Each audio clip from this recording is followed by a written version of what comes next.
La 4G Batelma vous présente Ni Vava.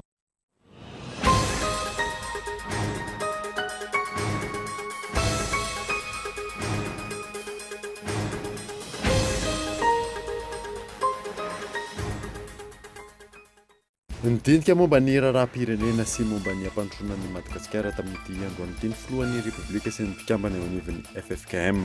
Fotoana izay finiarabana tratra ny taona vaovao 2024 ihany koa. Taorenana fiakaran'ny rano teto Andrenivohitra omaly. Nisy tamin'ity androany ity fidinana ifotony tanterahan'ireo tompon'andraikitra teny Besarety. Tapaka tamin'izany fa atao ny travaux d'urgence curage réseau d'assainissement en aval amana ny olana. Itoy manerana nosy ny fanadadiana momba ny raharaham-panegariny nozaraina ho an'ny mpiasany teo anivon'ny ministeran'ny fanabeazam-pirenena fampiofanana teknika sy arakasa. Nangatany ministra tompon'andraikitra tamin'izany ny amohan'ny IGE ampahabe maso ny valin'ny fitsiriana sy ny fandraisana fepetritra ho an'izay tompony antoka. Miatra avy hatrany lalàna ho an'ireo zaza tsy ampy-taona nanao fahadisoana elo. Malefaka kosa raha oharina amin'ireo olom-pirenena efa ampy-taona ny sazy ho azy ireo raha ny fanadinana natao. Misy ihany koa ny excuse de minorité ho an'ireo meloka sasatsasany. Eo amin'ny maresaka iraisam-pirenena nanapa-kevitra hanamafy ny sazy ara-toe-karena omenan'ny Téhéran ny filoha Amerikanina. Sazy ara-toe-karena izay anakery mandra-piova famindran'ny Iran raha ny nambana. Ny adidin'ireo avy hatrany.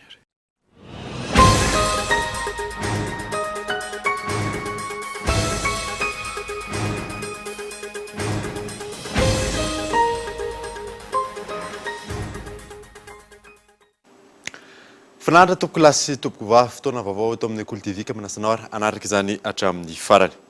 Nanombotsika ny vaovao nidinika momba ny raharaham-pirenena sy ny fomba ampandrosoanan'ny Madagasikara tamin'ity androany ity ny filohan'ny Repoblika sy ny mpikambana eo anivon'ny FFKM. Fotoana izay ny fampiarabana tratra ny taona vaovao 2024 ihany koa tamin'izany. Ionina saina. Taorin'ireo androm-panjakana maro teto amin'ny firenena ny teo anivon'ny fiombonana ny fiangonana kristianina eto Madagasikara na ny FFKM indray no nanatanteraka ny fiarabana na tratra ny taona 2024 ho an'ny filoham-pirenena mivady. Ankoatra ny fifampiarabana sy ny firarian-tsoa, nisy ihany koa ny dinika momba ny fiainam-pirenena izay naharitra orairay. Misaotin'Andriamanitra izay avy eo anatin'ny fiombonana ny fiangonana kristianina eto Madagasikara na ny FFKM fa nanana fotoana nahafahana niona tamin'ny filoham-pirenena Andriamatoa Andry Rajoelina mivady teto Ambohitsirahatra androany. Araka ny mahatontoana azy moa dia mahatsiaro ny tenin'Andriamanitra manao hoe haja ho an'izay tokony ho hajaina dia manatanteraka izany ny FFKM. Dia izany no mahatonga ny hoe ny filoham-piangonana no mba ambady no mandeha satria tena fampiarabana no natao. Kanefa koa rehefa miona moa samy maha-tompon'andraikitra dia tsy maintsy miresaka koa izay hitsinjovana ny fampandrosoana miaraka. Ny zavatra indresana dia tena tsotra sy mazava. Vahoaka ray no karakaraintsika. Firenena ray no ampandrosoana dia mifanome tanana ary tsy mifampisorona amin'izay tena hahasoa tokoa izany firenena izany mba handeha araka izay sitrapon'Andriamanitra ka ho sambatra Madagasikara.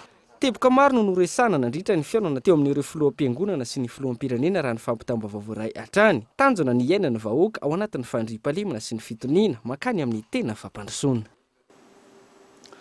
Ny ompanabetsaka amin'ny fanatanterahana asa ho an'ity taona 2024 ity ny filan-kevitry ministra omaly. Isan'izany ny fananganana fitsarana momba ny fananantany. Famokarana herinaratra azo avaozana ny fanatsarana ireo hopitaly lehibe. Gaëtan Andriatsila. Naverina amin'ny ministera ny fitantanana ireo fananan'ny ministera teo ambany fitantanan'ny OTU sy ny BPPAR. Io ny fampahafantarana voalohany navoakan'ny filan-kevitry ny ministra omaly alarobia fa 9 ny volana janoary 2024. Ankoatr'izay, atsangana ny fitsarana momba ny fananantany na ny tribunal terrier, tanjona ny farafahaganana ny fijerena ireo ady tany izay miisatra eny anivon'ny fitsarana ankehitriny. Hoentina miaraka amin'izany ny fanovana ireo andinin-dalàna sy ny rafi-pitsarana ametrahana azy araka ny ambaratonga-pitsarana ametrahana azy eny anivon'ny fianakaviam-beny ny fitsarana. Apetraka ihany koa ny numérisation des titres fonciers anatsarana ny fitantanana ny fananantany sy ampiainana ny fitantanana ho moderna sy manaraka ny toetrandro amin'ny alalan'ny fampiasana ny teknôlôjia vaovao. Apetraka ny lalàna mikasika ny greffe d'organe ary ho hatsaraina ireo hopitaly lehibe. Efa miroso amin'ny fananganana hopitaly afaka manao greffe d'organe isika amin'izao fotoana ka isy ny komite amolavolan'ny lalàna mifandraika amin'izany. Arenina aingana avokoa ireo hôpitaly lehibe ampanarahana fenitra ahafahana mitsabo ny mpiray tanindrazana mila fitsaboana. Ankoatr'izay, hiparitaka manerana nosy ny dokany mora. Napetraka amin'ny paikady vaovao ahafahana mamatsy masomboly sy fitaovana ireo tantsaha izay vidiana amin'ny vidiny mirary amin'ny alalan'ny Fonds de Développement Agricole. Ny fametrahana ny dokany mora izay arahana amin'ny hipoketra eo anivon'ny paositra malagasy. Isy ihany koa mifamokarana herinaratra 1000 mégawatt angovo azo avaozina miaraka amin'ny orinasa Palfol Solar. Aparitaka ny fandaharana Madagasikara madio 524 iarahana miasa amin'ny UNICEF iadina amin'ny fivoahana Kalamanjana izay miteraka aretina sy loto. Ary farany, ataony 7 janoary 2024 izao ny fanokafana ny fambolekazo ho an'ny taona 2024. Any tapoketsa Ankazobe no anatanterahana izany. Asaina amin'izany avokoa ireo mpiasam-panjakana sy ny fianakaviana izay vonina ka misoratra anarana eny anivon'ny androm-panjakana sy ny ministera isan-tokony. Taorian'ny fiakaran'ny rano teto Andrenivohitra omaly. Nisy tamin'ity androany ity ny fidinana ifotona ny tanterahan'ireo tompon'andraikitra. Tapaka tamin'izany fa atao ny travaux d'urgence curage réseau d'assainissement en aval amahana ny olana. Yonina saina. Efa nisy hatr'izay ny fiakaran'ny rano teny amin'ny faritra Iva rehefa fotoam-pahavaratra, saingy mafy kokoa izany ho an'ny andron'ny omaly. Ny fiavin'ny orana izay maro noho ny mahazatra, ny fandroenana tsy ara-dalàna, ny fanarinan'ny fako eny rehetreny mahatonga ny fahatsetsena ny lakan-drano no isany niteraka ireny fiakaran'ny rano ireny. Nisy tamin'ity androany ity ny fidinana ifotony no tanterahany teo anivon'ny Apipa, ny Samva ny gouverneur Analamanga, ny DRHTP Analamanga ary ny DGATH ny jerena ny zavamisy sy amana ny olana. Zavatra mitranga moa zany zao dia hoe misy ny intervention d'urgence tsy maintsy hatrehana. Noho ny fahatsitsemana ny ensemble an'le réseau dia tsy maintsy anaovana intervention miaraka. Zany hoe en parallèle daholo zany. Tsy janona canaux primaire fa tsy maintsy idirana koa secondaire satria ny canaux primaire zany dia alimenter ny canaux secondaire ka raha misy fahatsitsemana koa ny ambony any dia tsy maintsy ho resahana daholo ho anaovana intervention daholo. Le intervention d'urgence dia atao manontolo mahakasika ny réseau manontolo satria tsy mety io raha ohatra hoe any amin'ny avalina. Mety hoe any amin'ny avalana atao voalohany fa na izany na zany ny aty ambony tsy afaka ihany raha sana aty misy orana dia mitovy ihany le izy fa miaraka miainga zany le curage. Vaolana foezaka izao atao izao vokatry ny amena raha ny fanazavana hatrany ary hanomboka ihany koa ny asa isoroana fiverimberena ny tranga toy ny omaly. Isany amin'izany ny programme intégré assainissement d'Antananarivo iarahany MHTP sy ny mpiara-mombonantoka. Vaolana a court terme zany vonjimaika. Satria sao dia hoavy indray le orana na raha riva na raha pitsotsy fantatry fa ty tsy météo mahafantatra an'izay dia izay ny jerena vahaolana vonjimaika aloha zao dia aorianan'izay ny vahaolana maharitra zay atreha fanjakana satria hitantsika tsara mihitsy fa tsy vetivete zany ny olana fa olana efa mipetraka hatramin'izay le izy dia efa miatika an'izany ny fanjakana zao. Ty azavany antsika tsara aloha fa arakaraky ny fotoana zany izay ikorinan'ny rano no tsy isin'ny tondra-drano nefa omaly iny le fotoana kely dia kely adiny ray fotsiny nefa le orana 75 mm zany eritreretinareo an'izany. Izay no nahatonga niny vahaolana. Manomboka rahampitso ny curage amin'ny alalan'ny IMO atao amin'ireo kanala izay tsy ahafahan'ny engin miasa. Raha ny fampitamba vaovao ray hatrany, ny Samva no mandrindra ny travaux IMO. Ny gouverneur Analamanga kosa no mandrindra ny fiasan'ireo engin izay efa nanomboka ny asa io hariva io teny Masay. Ho diovina araka izany ny bassin droite eny amin'ny Mare Masay esorina ireo fako sy tsikafona izay isany mahatonga ny fiakaran'ny rano. Tao anatin'ny ora ray nahatratra 5.70 mm ny rotsakorana raha ny Maridrefy sy navoaka ny Apipa miakatra ny rano ary antony mahatonga izany fahatsetseman'ny tatatra sy ny lakan-drano ary ny fanondrerana tsy ara-dalàna ka etao Andretsila. Tipotrano ny faritra sasany eto Andrenivohitra efa taonany maro vao mikija mafy ny orana. omaly alarobia fa 9 volana janoary 2024 rano maridrefy azo avy amin'ny apipa sambandara miaro tao anatin'ny ora iray monja nahatratra 570 milimetatra ny rotsakorana.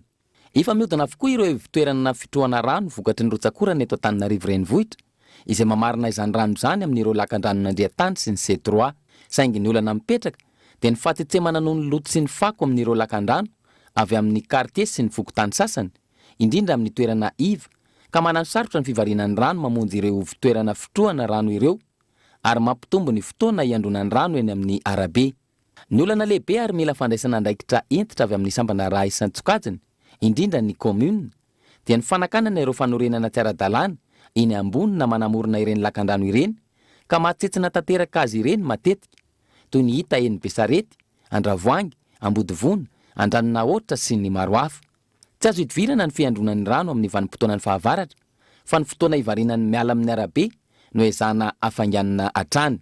Ny ministeran'ny fanajerenan'ny tany, ny toeram-ponenana ary ny asa vaventy amin'ny alalan'ireo teknisianina sy tompon'andraikitra avy eo amin'ny apipa dia midina ifotony isaky ny misy ny rotsakorana be. Manara-maso ny fivarinan'ny rano ary makafe-petra raha misy fahatsetsemana hita amin'ny lakan-drano any alohan'ny ivitoerana fitrohanan'ny rano izay mety ampitarazoka izany fivarinana izany.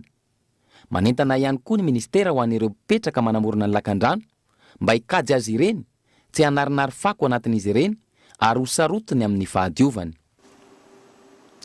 Olona efatra no namony ainy ary mihoatra ny 570 ny trabona teto Antananarivo renivohitra vokatry ny rotsakorana omaly. Nanatanteraka fidinana ifotony ireo tompon'andraikitra avy eo anivon'ny BNGRC sy ny ministera. Valandina. Manoloana ny rotsakorana ny seho teto Antananarivo omaly alarobia, maro ny fahasimbana hita nateraka izany raha ny tatitra navoakany teo anivon'ny BNGRC. Olona efatra no namony ainy, Teny Ivandry, vehivavy bevoka iray no namony ainy vokatry ny fianjeran'ny filany Jirama teny an-toerana nandritra ny rotsakorana. Nisy ihany koa lehilahy iray 570 taona nodimandry lasan'ny rano teny amin'ny faritra Androibe ary olona roa teny Nanisana, vehivavy iray 70 taona sy Komoriana iray nianjeran'ny tamboho tao anatin'ny orana. Maro ihany koa ireo fahasimbana nateraka izany tamin'ireo trano teto Antananarivo. Trano miisa 7 no simba, 20 hafa difitry ny rano ary trano 12 no nirodana. Raha totaly misy 177 ireo traboina vokatry izany, misa 470 ireo tsy manan-kialofana, 430 ireo voaterina findratoerana vokatry ny loza manambana ny toeram-ponenan'izy ireo. Manoloana izany, manentana ny rehetra ny teo anivon'ny BNGRC hitandrina ary hanaraka hatrany ny toromarika omen'izy ireo mikasika ireny loza mitatao ireny. Eo ihany koa ny fanarahana vaovao omeniny eo anivon'ny Meteo Madagasikara. Androany, nisy ny fidinana ifotony nataony manam-pahefana isan'ambaratongany izay nitondra fanampiana ho an'ireo traboina.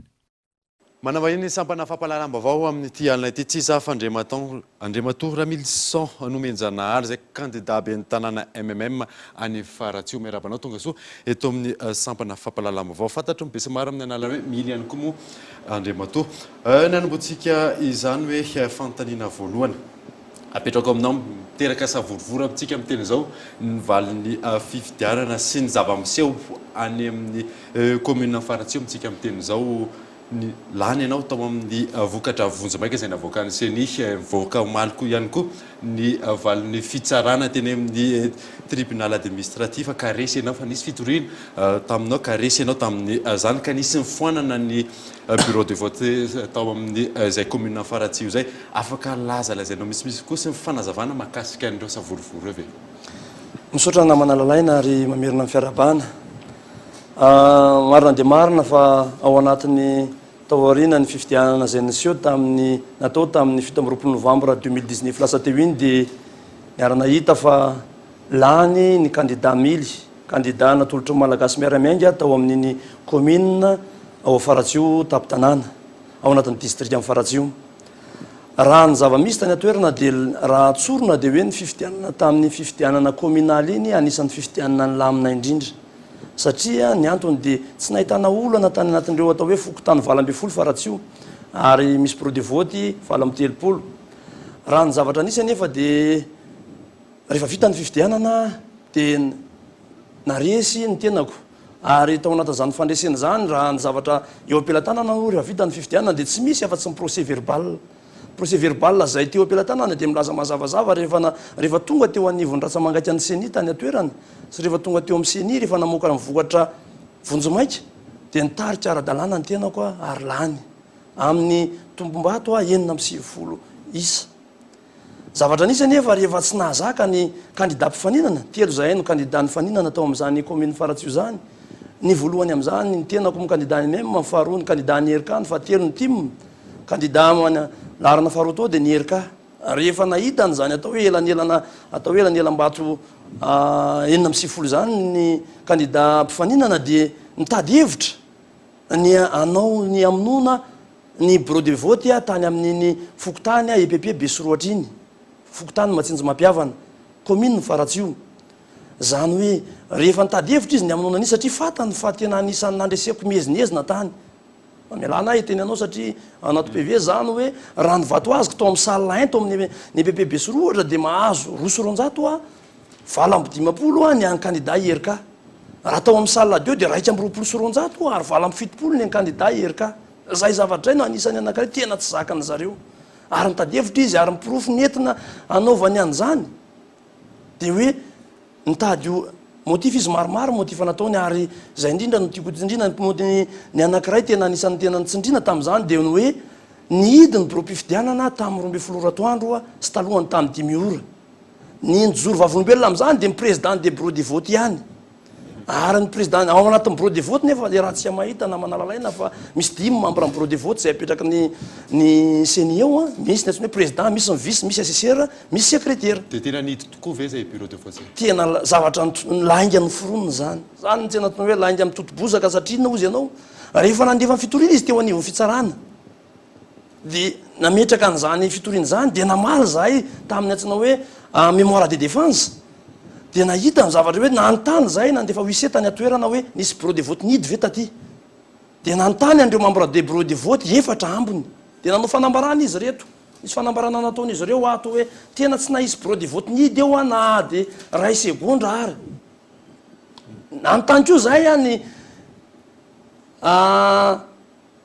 président pokotany satria président pokotany dia iny ivelany bureau fandatsaham-bato misy bureau de vote anankiroa ao dia nanontany amin'ny président pokotany zay dia nanilaza izy fa tsy misy bureau de vote nidy ao nanomboka tamin'ny 9 maraina voafaritra lalàna ka hatramin'ny 5 ora arivo nanontany tena profo mitoaka amin'ny tendany anankiray fahatelo dia hoe ny délégué-ny candidat iza moa zany délégué-ny candidat zany dia solo tena ny candidat eo anivon'ny bureau de vote zany hoe io zany ny candidat any amin'ny bureau de vote dia nanao fanambarana izy ireo fa tsy nisy bureau de vote nidy nisy délégué an'ny ERK tao nisy délégué an'ny tim tao ary ny teo nanao fanambarana ny délégué an'ny mily zany hoe raha tsorona zany dia zavatra tsy nisy natao hoe zany efa fidiny bureau de vote zany na tamin'ny 12 ora atoandro na tamin'ny 5 ora ariva mialohan'ny fanasambato fa lainga ny foronina zany rehefa tsy nahazaka resy izy dia mampametra-panontaniana zay inona zany natonga ny fitsarana nanaiky an'le hoe nanafoanana l'izy nefa nareo manana profo tsy nidy zay bureau de vote zay toy za kely dia valiko zay hoe fa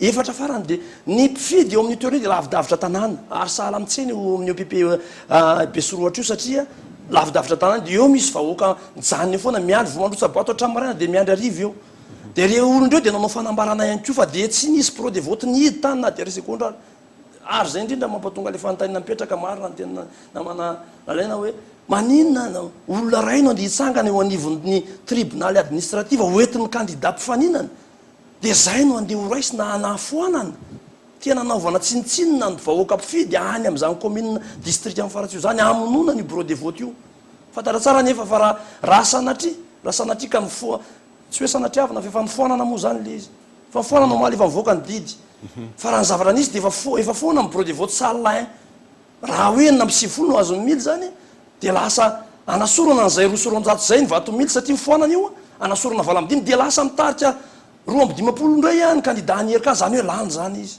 dia ozy aho hoe tsy zany natao hoe fanaovana tsinitsinina ny vahoaka satria za tsy sanatria tsy tehiteny aho hoe tsy mahay mitsara ny ao amin'ny fitsarana tsy manana fahefana amin'izany fa ny zavatra misy kosa nefa rehefa napetraka teo anivon'ny fitsarana hoe misy deux poids deux mesures anankiroa ao misy mipitory misy nitoriny mipetraka anelanyelana amin'ny fitsarana nijery mihaino an'izany tsy rehefa tsy nianona miprofonay dia tsy maintsy am'sehatra sala am'izao nitondrana an'izany ary izay no entina eo anatrehan'ny vahoaka eo anatrehan'ny mpitondra rehetra anivon'ny tany sy ny firena ary ny vahoaka indrindrindrindra any amin'ny district amin'ny Faratsio commune Faratsio milaza an'izany hoe tena zay ny zavatra misy marina Rehefa hoe mivoaka an'izany iny zay ny didy maly hoe resy ianao tao anatin'izay a hivoaka koa rapide zao ny vokatra ofisialy hoe raha ohatra zao ka foanana zany le vaty tao a de ho resy ianao de hivoaka hoe resy zany ianao amin'ny fividianana farany teo iny inona zany zao ny zavatra ho ataonareo dingana manaraka amoanan'le hoe zao ny tena marina tamin'ny zavatra ao anatin'izay indrindra mamelara na manalalaina midra kely hoe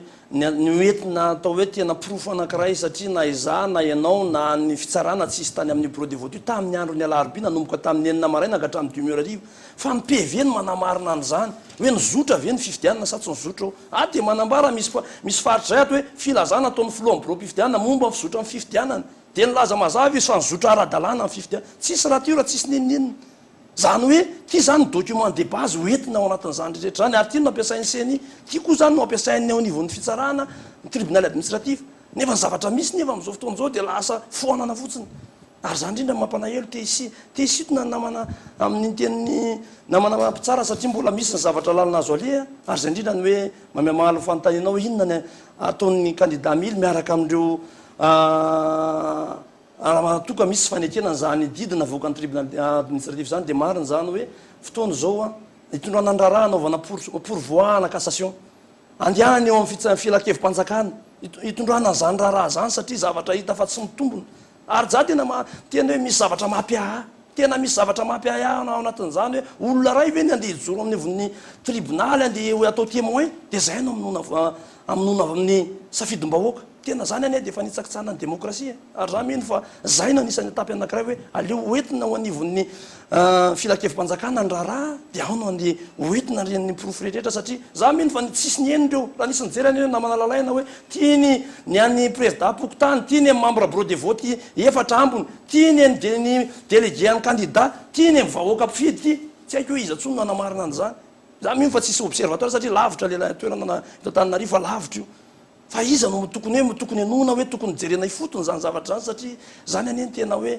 tsika mieritreritra fampandrosoana nefa zavatra ohatran'izao olona terena forcena ve no apetraka hitondra amin'ny faratsio tsy azo ekena koa zany zavatra ohatran'izany namarana atsika anazy ary Andriamatoa mily alefasoary ny hoe fanetanana ho amin'ny zay tompona ndraikitra mijery atsika amin'izao fotoana zao makasika nyty raharaha ty ny afatra de zao hoe jereo manokana ny zavatra misy ny ao anivon'izany atao hoe commune faratsio zany satria lasa nametraka tsika hoe tena fifidianana madio sy mangarara no apetraka zay ny tenin'ny filohan'ny republique zay olona lahany eo de afaka tokony miara-miasa aminy ary tena hitondra ny etaetany vahoaka marina tena nateraka ny fanambo an'izany atao hoe fa commune zany de zay nisy tombako ny sain'ny tompona ndraikitra isanambaratonga ny fitsarana zay mbola andinika an'izany hoe tena mba jereo amin'ny antavany jereo amin'ny atsakany fa misy zavatra tsy mampino tsy maripototra tsy mitombona tena io ane ohatrany any am'izao le hoe azo raisina fa tsy mitombony fa nahagaga tamin'ny amin'ny faratsio hoe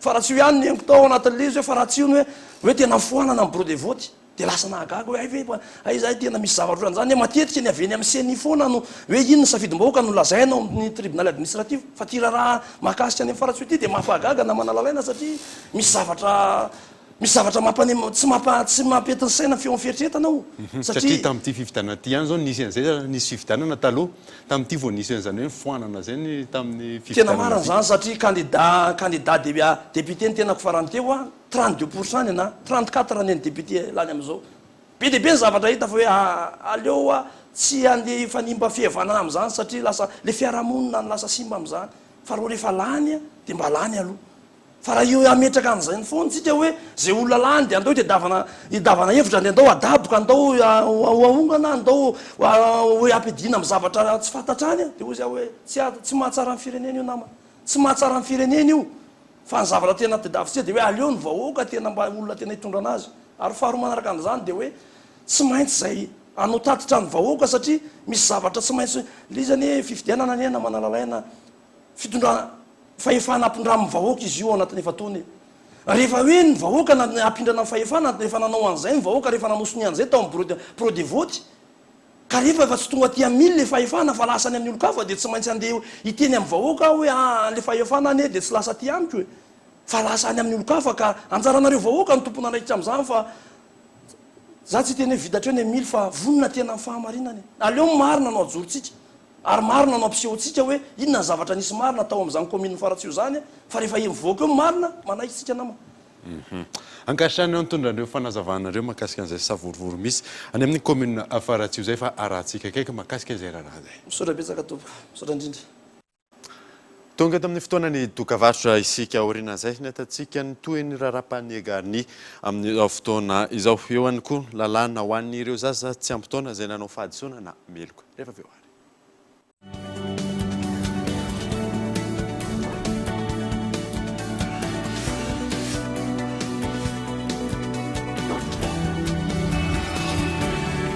Gouty manolotra anao. Gaufrette anankiray.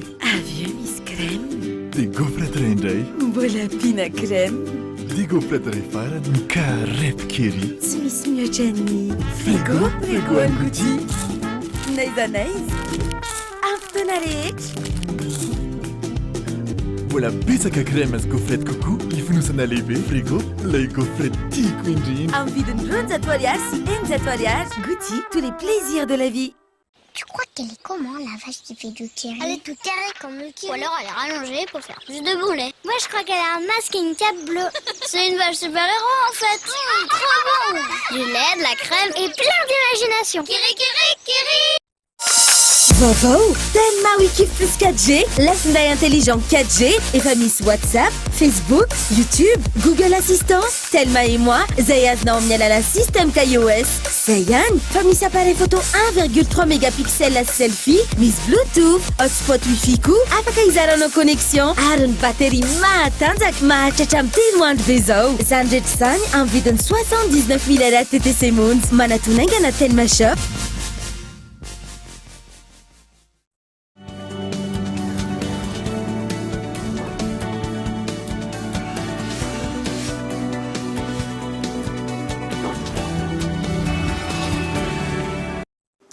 Vereto amin'ny fampalalam-baovao isika.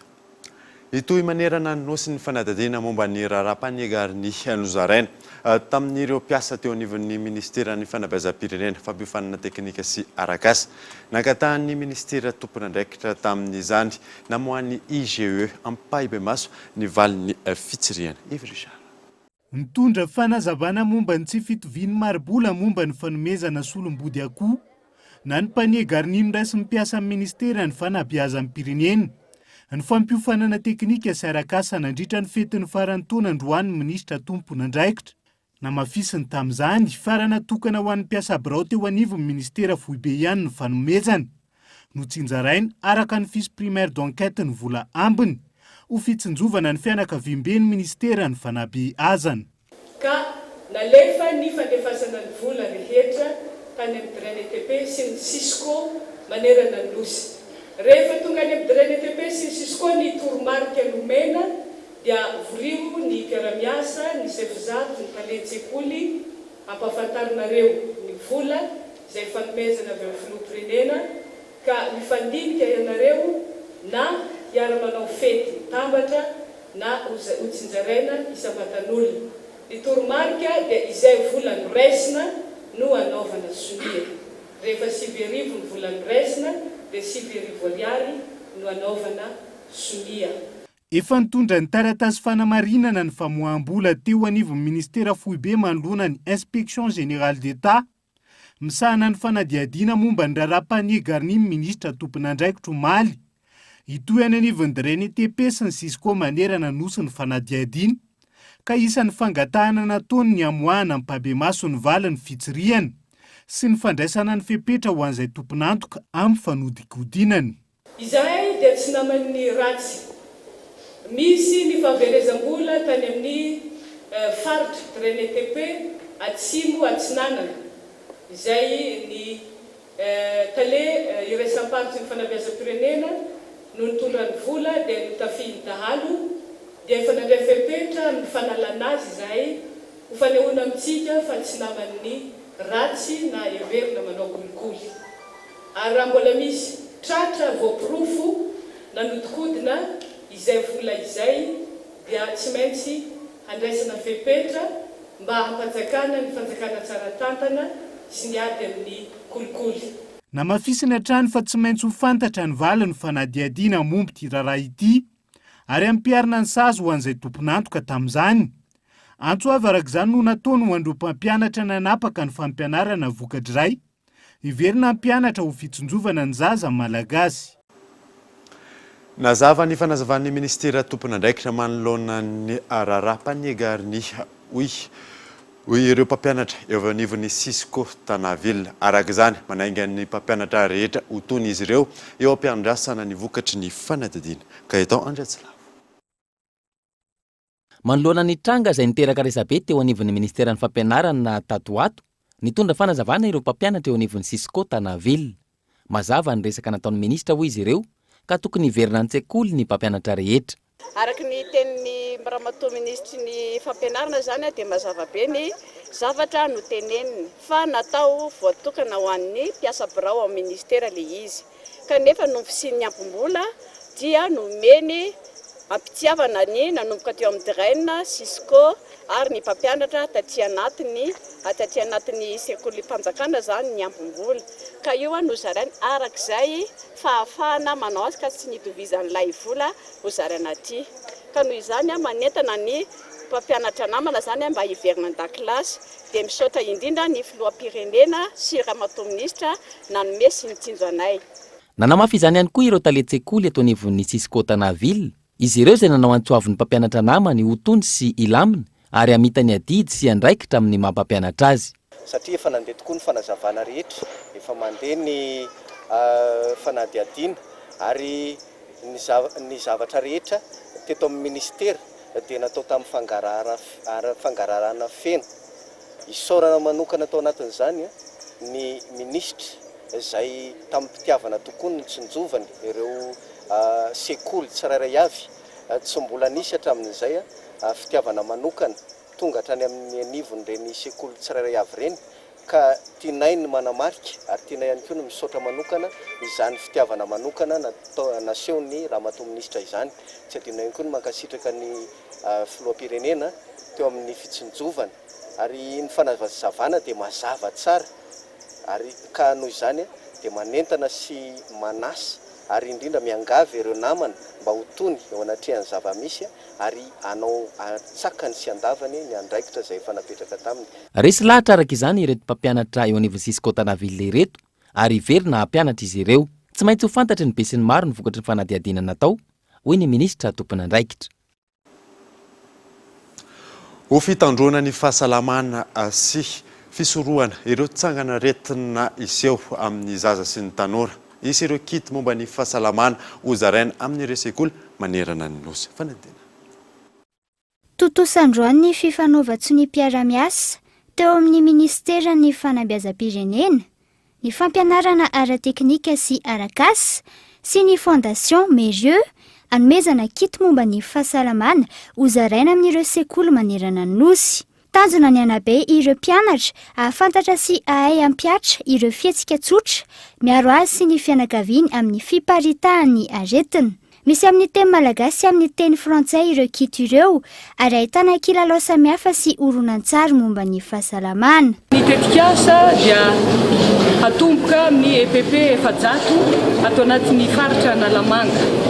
Ka ao anatin'izany dia misy boky sy fitaovana omena ny mpampianatra ahafahana mampita ny fahalalana amin'ny ankizy izay voarafitra amin'ny teny malagasy ranoray. Ka ao anatin'izany ny fanabeazana ara-pananana, ny fidiovana sy ny fanadiovana, ny fanasan-tanana alohan'ny sakafo, ny fanasan-tanana rehefa avy any amin'ny lavapiringana kabone ahafantarany maro azy, dia ny fanabeazana ara-pananahana éducation sexuelle ary ny ady amin'ny arety mifindra samihafa. Hiverina mokatra izao fiara-miasa izao mba azahoantsika ankizy malagasy salama, vanona, mavita fianarana ary ankizy ho avin'ny firenena hitondra fahamandrosoana. Loahevitra dimy lehibe no voarakitra anatin'ireo kit momba ny fahasalamana ireo: ny fahadiovana, ny fanjaria-tsakafo, ny fananahana sy ny manodidina azy, ny areti mifindra ary ireo trangan-javatra miteraka fiankinan-doha. Lafo mavao hafa kosa indray miatra avy hatrany lalàna ho an'ireo zaza tsy ampitoana nanao fahadisoana na ameloko. Malefaka kosa izany raha oharina amin'ireo olom-pirenena efa ampitoana ny sazy ho azy ireo raha ny fanadadinana natao. Misy ihany koa ny excuse de minorité ho an'ireo meloka sasany fanadina. Manoloana ny trangana von'olona mahavoasaringotra zaza tsy ampitoana roa tany Tomasina, mampametram-panontaniana ny mpanara-baovao ny momba ny fanasaziana sy fanameloana zaza tsy ampitoana.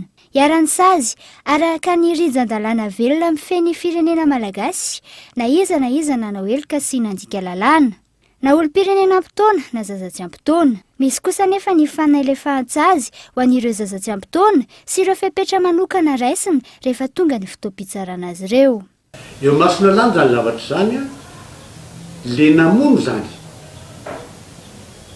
na olo dehibe izy na kely na ampitoana na tsia dia efa misy zany le crime na hoe misy ny eloka. Rehefa kosa na izany na tsy zany dia misy ihany koa le excuse de minorité raha ohatra ka afaka manaporofo an'izay le olona izay namono amin'ny fotoana eo. Ka rehefa ny excuse de minorité tsy mitovy amin'ny légitime défense akory hoe manala an'le olona fa mety mampiena kely ny saziny fotsiny le izy. Fa ny tena zavatra miova indrindra angamba amin'izay raha zay eo mason'ny fitsarana dia ny hoe raha olona lehibe fentoana nanao an'le eloka behivavy, satria eloka behivavy zany, dia ho tsaraina amin'ny cour criminelle publique le izy zany azon'olona rehetra atrehana.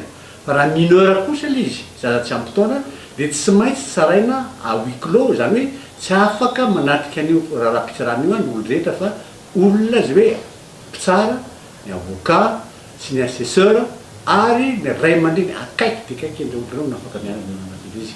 Ny fitaizana sy ny fanabeazana ireo tanora amin'ny lalana mahitsy tokony alehan'izy ireo no fisorohana ny tranga tahaka ny niseho tany Tomasina. Ny zaza sy tanora no ho avin'ny firenena ka ilaina ny fandraisana tanana azy ireo ho lasa olom-banona fa tsy ho lasa olon-dratsy hamotika ny fiarahamonina. Nanao ny tatitra ho an'ny asa vita ny taona 2024 ny teo anivon'ny polisy-pirenena ao amin'ny faritra Melaky ny atsara amin'ny akabean'ny filaminana any an-toerana. Gaëtan Andretsila.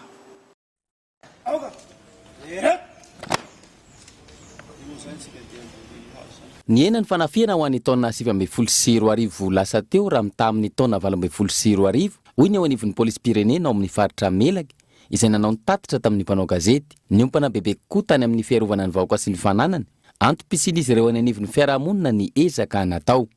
Betsaka ireo atao hoe jola izay nampitondra fasana an'ity tanàna ambonivohitra Maintranty no tratra.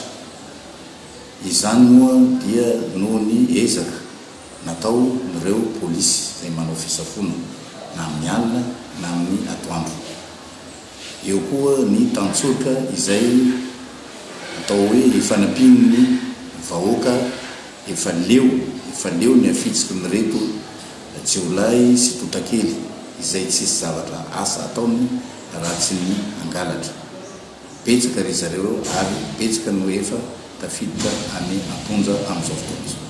Eo koa ny fiarovana ny vondron'olona marefo, izany hoe nasiana ezaka koa zany ka dia misy ny ataontsika hoe fanongorana ireo mpivarotra zava-mahadomelina izay manapoizina ny tanora efa natolotra ny fitsarana. Ankoatr'izay nanampy ny OMC ihany koa ny polisy ao amin'ny faritra nandritra ny opération natao. Ohatra amin'izany ny opération natao tany an-toerana ny volana novambra lasa teo. Porofony zany tamin'ny opération natao tamin'ny tapatapaka ny volana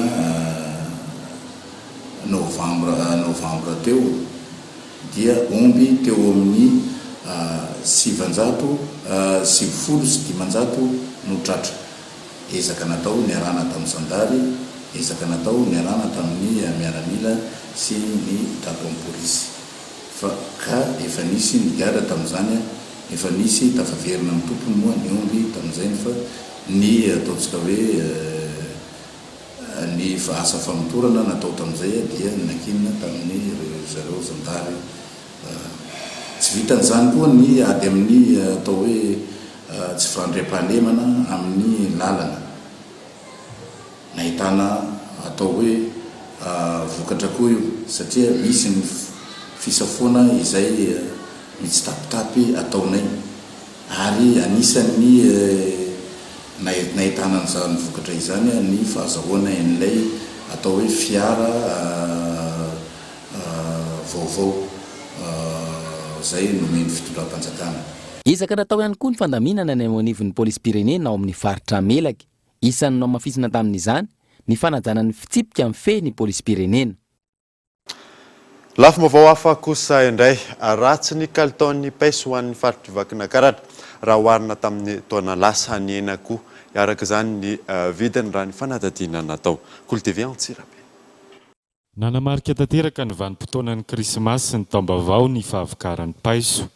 Ho an'ny faritra Vakinankaratra manokana dia anisan'ireo faritra mpamokatra paiso betsaka indrindra raha oharina amin'ny faritra hafa eto Madagasikara. Efa madiva hifarana ihany anefa izany vanim-potoana fisian'ny paiso izany any an-tsena eny. Raha oharina tamin'ny taon-dasa dia vokatra kokoa ny paiso tamin'ity taona ity, saingy ny ratsy ny kalitao noho ny tsy fahampiany-drotsakorana. Vokatra tsara amin'ny paiso fa majinika azany tsy ampy orana. Tsy ampy dia tsy ampy izany poaly paiso dia lasa majinika. Tamin'ny herintaona fa vety fa vitsy indray nefa ny fahavokarana. Vokatra izay tsy fahampiany-drotsakorana izay dia metraka tanteraka any amin'ireo tatsapam-boly ny fidinan'ny vidy paiso. Tsy misy ihany koa nefa ireo tena mandray mivatana ireo vokatra avy any am-potony any ka lasa midy atsinjarana eny amoron-dalana noho ny faharatsiany kalitao. Ny vidiny tamin'ity mora raha oharina tamin'ny herintaona. Tamin'ny herintaona izao eo amin'ny 2,000 eo, 500 amin'izao nefa misy 700 arivo, farafo 500 tamin'ny paiso Kilemborga zao zay nanana kily hafa naterana. Fa zao mbola tsy misy dia varotra atsinjarana ety amoron-dalana izay. Mahalafy ihany fa ambanimbany kokoa izany ny vidiny. Eo 5,000 eo izany no tena vidiny. Maro ny tombotsoa azo avy amin'ny paiso, maro amin'izy ireny ihany koa no afaka havadika ho confiture na ihany koa zava-pisotro ary azo atao tsindrin-tsakafo tanteraka ihany koa. Ao anatin'ny vanim-potoana hifaranan'ny paiso tanteraka isika amin'izao fotoana izao ary efa manomboka hiditra amin'ireo voankazo hafa toy ny voaloboka sy ny paoma ary ny poara. Anisany ahitana olana ny kiraro vokatry ny rano amin'izao vanim-potoana ny orana izao. Ny mifanohatra amin'izay anefa no hita eny amin'ireo mpanamboatra kiraro. Fanadina. Volana Janoary tafiditra tanteraka ao anatin'ny vanim-potoana ny fahavaratra isika amin'izao fotoana izao. Maro amin'ireo fitaovana ampiasaina amin'ny fiainana andavanandro no ahitana fahasimbana vokatry ny rano, anisan'ny kiraro. Hita mandritra ny fahamainan'ny andro ny fahasimban'ny kiraro raha ny namaran'ny mpanamboatra izany. Fahavaratra moa dia raha hoe resaka mpanao kiraro moa izany dia isaky ny maina ny andro izay vao tonga mpanao kiraro. Maina ny andro izay vao fantatra hoe décolle ilay kiraro amin'ilay maina ny kiraro izany dia io ny hita amin'ny mpanjifa ilay hoe décolle dia izay vao mankatỳ amin'ny mpanao kiraro izy. Arakaraka ny fahasimbany sy ireo karazany no vidin'ny fanamboarana azy raha ny fanazavana nomen'ny mpanao kiraro. Raha fahasimbany indray dia misy karazany roa izany décolle dia eo ny olona izany miteny hoe zairina manodidina na poliana iny arakaraka izy izany ny karamany. Raha ohatra ny te ataoko ity izao raha zairina manodidina moa izany dia any amin'ny 35,000. Raha talon-behivavy indray izy point ity izany dia manodidina eo amin'ny 25 hatramin'ny 30,000 eo. Dia raha mandaitsa ballerine izy izany 15,000 mandaitsa manodidina ballerine. Fa raha hoe manolo semelle an-dehilahy am-behivavy izany raha ballerine izy izany izao dia 50,000 manolo semelle ballerine. Raha an-dehilahy indray izany dia eo amin'ny 125,000 ny semelle an-dehilahy. Miankina amin'ny safidin'ny mpanjifa ny fitaovana ampiasain'ireo mpanao kiraro hanamboarana izany na lakaoly na kofehy. Dia izay mamarina vaovao tamin'ity alina ity. Ankasitrana ianao nanaraka izany. Soafa tsara tolotolo.